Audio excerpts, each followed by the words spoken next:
Yes, you owe me some rent. Look, I don't have any money on me right now, but I can definitely trade you 1 sheep and 2 wood. Monopoly is a board game that has a very deep footprinted history. Whenever you have a casual conversation about board games with other people, Monopoly often rears its ugly head into the conversation.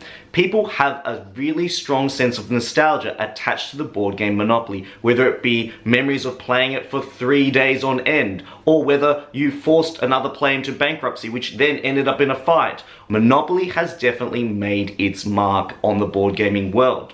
In fact, every single year, a new incarnation of Monopoly gets released, ranging from Monopoly Sore Losers Edition to Monopoly Speed. Settlers of Catan is a Spiel des Jahres winning board game about trading, settlement, and discovery. People often see Catan as the Monopoly of the modern board gaming world. People use Monopoly as a gateway game into other more complex and deeper games that are out there in the board gaming hobby. And in this video, we look at the reasons why Settlers of Catan is far superior to Monopoly in every single way. And just before we get into the video, if you really want to see Board Game Sanctuary grow, please remember to check out my Patreon page, link in the description box below. Now, onto the video.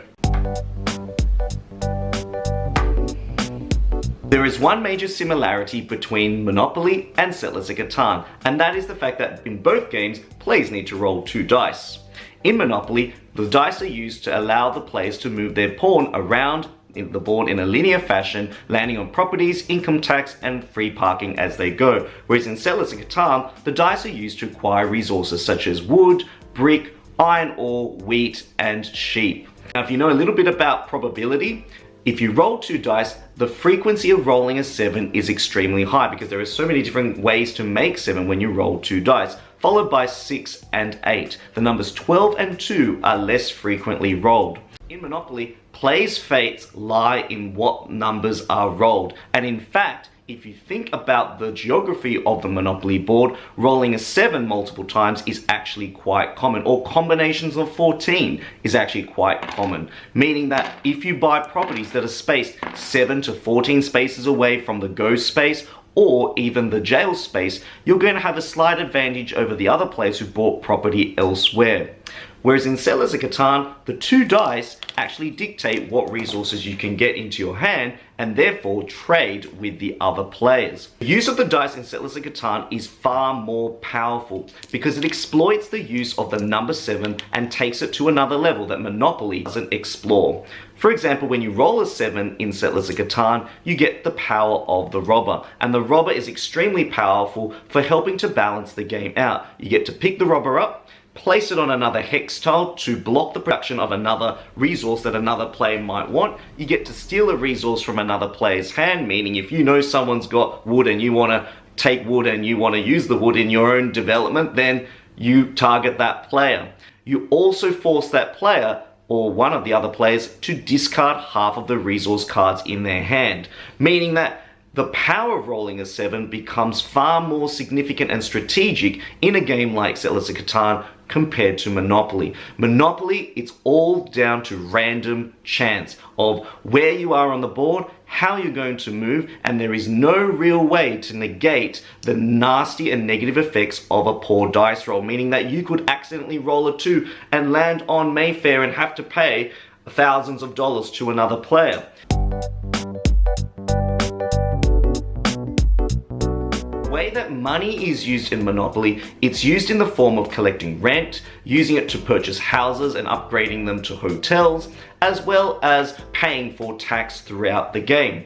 Players who can trade and acquire the most amount of money and also capitalize on the most amount of properties will win Monopoly the game. However, the way players acquire the money is actually very, very skewered. It all comes down to bidding on the right properties at the right time. So landing on a particular property that you know some other player might want and nabbing it from them using that hard-earned cash means that you can deny that play for the next 2 or 3 hours in the game. This can prove to be a very frustrating experience. The fact that you have cash yet you don't have the choice of where you want to spend the cash. You are desperately spending the first 2 or 3 hours of your game of Monopoly trying to get the right colored property set. Whereas in Settlers of Catan, the 5 resources aren't the primary way that you're going to win the game. In fact, they're the avenue that allows you to shape the pathway that leads to your victory in the game. Basically, collecting these resources in certain combinations and trading them with different players means that you can acquire better buildings, better cities, build roads, and also development cards that are going to help to expand the civilization that you were starting in the island of Catan. It is the expansion element rather than the resource itself that leads to your victory. Having lots of a single type of resource in Catan isn't going to help you win the game. In fact, diversity is the key. Having a diverse range of resources in the right combinations and having the right trading partners and the right links to those ports means that you're going to be able to acquire these resources in a very strategic and very well-planned way so that when you do win the game, you feel like it is well and truly deserved.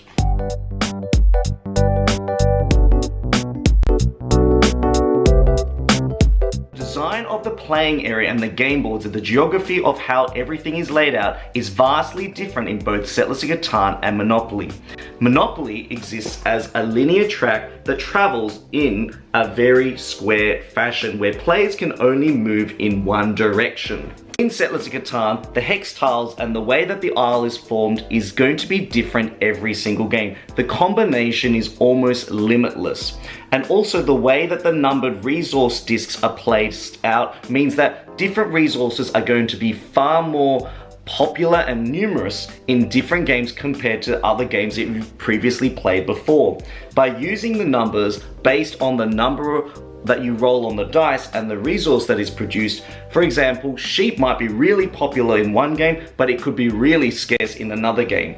The use of these numbered discs and the combination and geographical layout of the tiles themselves means that each game is going to feel like a randomly generated Minecraft world where different biomes and resources are going to appear in different places based on a strict algorithm.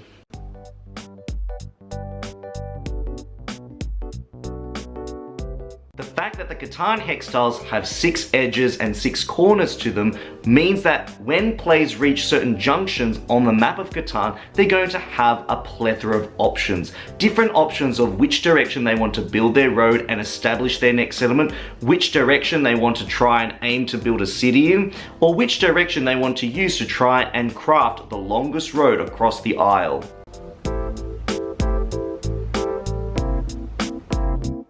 Throughout both Monopoly and Settlers of Catan, players are going to be dealing, negotiating, and trading. In Monopoly, players are going to be bidding on properties that are unpurchased by the other players.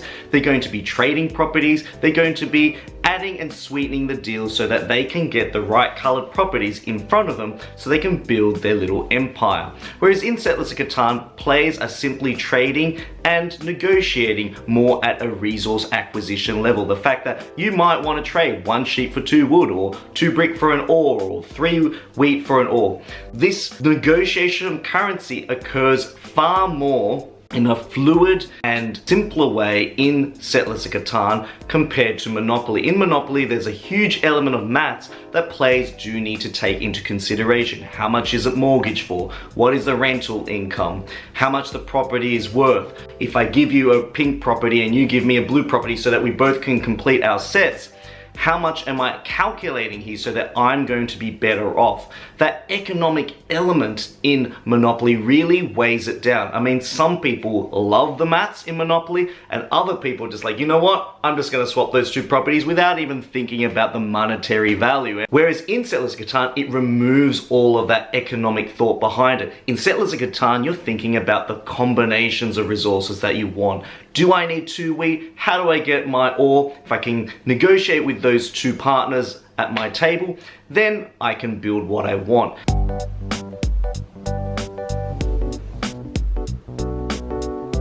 The use of cards throughout both Monopoly and Settlers of Catan are there to add twists and turns to the journey that players take throughout a game, meaning that it adds variety and variability to each game experience that players embark on.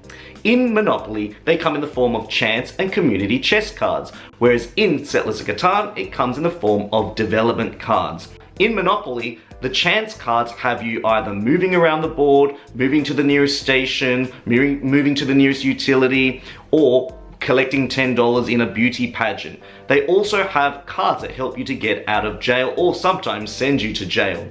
Those particular ability cards don't really change the game significantly enough to help you to win the game. Sending someone to jail or getting a jail out of free card really doesn't help that player progress that much. It really provides players with very short-term benefits that don't help the player to achieve their ultimate objective, and that is to bankrupt the other players. Whereas the development cards in Settlers of Catan provide alternative avenues and other ways to win the game that can often feel deceptive, secretive, and very tense as well. They add an extra layer of tension to the game that makes the other players feel uncertain about who is exactly in the lead, and it also creates a heightened level of suspense and tension to the game itself. It might be the fact that you have acquired a knight to expand your army and gain the largest army card. It might be that you have hidden victory points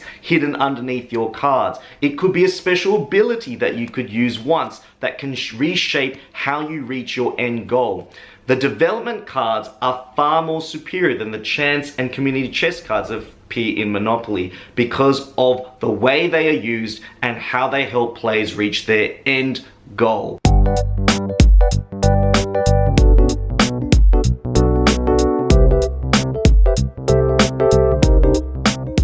The way that players gain their victory in both Monopoly and Settlers of Catan is vastly different.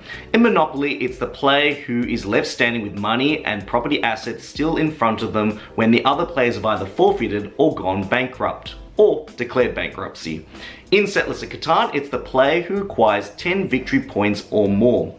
In Monopoly, forcing other players to go bankrupt can occur in several ways. It might be the fact that you have multiple colored property sets that other players land on, and they're forced to pay you a certain amount of money based on the number of houses or hotels you have on your properties, which means that the higher the price that they have to pay, the less likely that they're going to have assets to be able to pay their debts. And this whole process of paying a debt can feel incredibly punishing in Monopoly. You can often see who is going to win a game of Monopoly quite far ahead before the game finishes. In Settlers of Catan, players are given victory points based on different levels of achievement that they've made throughout the game. Think of it as little milestones. It might be building the longest road and taking the longest road card to get 2 victory points. It might be building a settlement to gain 1 victory point, or upgrading a settlement to a city to gain 2 victory points. The accumulation of these milestones that players reach actually feels far more satisfying because you can see your property grow right in front of you. You can see your opponent's properties grow and develop as if they're competing towns or competing cities on the same map. There is a sense of balance in a game of Settlers of Catan, and you feel that whatever points you scored by the end of a game of Settlers of Catan is based on the milestones and the victories that you have reached. I hope this video gave you a very valuable insight into the differences between Monopoly and Settlers of Catan, especially if you're a brand new board gamer to the board gaming hobby. If you've reached the end of this video and you really don't like Monopoly, then definitely like, subscribe, and share this video to all of your friends and family, including those Monopoly enthusiasts. Hopefully this video might change their mind. Also, if you really want to help Board Game Sanctuary grow, please remember to check out my Patreon page, link in the description box below. I make, produce, film, and edit all of these videos all on my own, and any support would be truly appreciated. This is Danny signing out. Thank you for joining me for another Board Game Sanctuary video. I look forward to seeing you in the near future. And don't forget to game on!